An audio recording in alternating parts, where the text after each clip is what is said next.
अस्सलाम वालेकुम व्यूअर्स, आप देख रहे हैं एडवांस एक्सेल गुरु। और आज की वीडियो में हम देखेंगे कि हम अपने डेटाबेस में से कोई वैल्यू रन टाइम में कैसे चेक कर सकते हैं कि वो कितनी बार रिपीट हो चुकी है। तो इसके लिए जो हम फार्मूला यूज़ करेंगे वो है इक्वल टू इफ, और वैल्यू सेट कर लेंगे। तो हम कर देते हैं इक्वल टू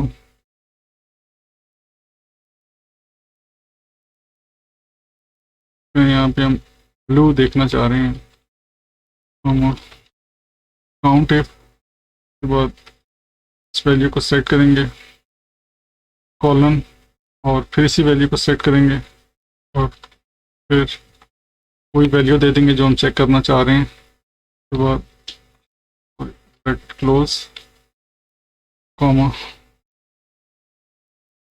और 2 time inverted comma bracket close करेंगे।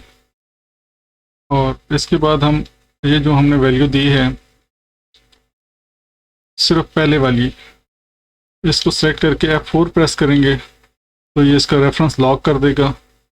हम सिंपली इससे पहले डॉलर साइन में लगा सकते हैं, और यहाँ से अगर F4 की प्रेस करेंगे तो इससे भी इसका रेफरेंस लॉक हो जाएगा। और इसके बाद हम एंटर प्रेस करेंगे, फिर यहाँ से इसको ड्रैग कर देंगे। तो ये हमें बता रहा है कि यहाँ पे ये ब्लू जोन सा यहाँ पे फर्स्ट टाइम रिपीट हुए हैं, यहाँ सेकेंड टाइम, थर्ड, यहाँ पे फोर्थ और फिफ्थ टाइम। इसी फार्मूला को हम इस तरह भी कर सकते हैं कि यहाँ पे हम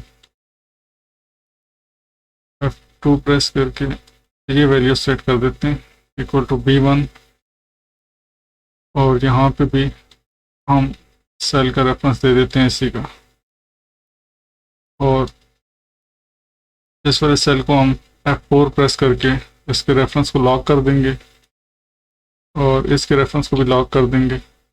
इसका फ़ायदा ये होता है कि जब हम ड्रैग एंड ड्रॉप करते हैं तो अगर इसका रेफरेंस लॉक होगा या इससे पहले डॉलर साइन लगा हुआ होगा तो फिर ड्रैग एंड ड्रॉप करने से इसकी वैल्यू चेंज नहीं होगी।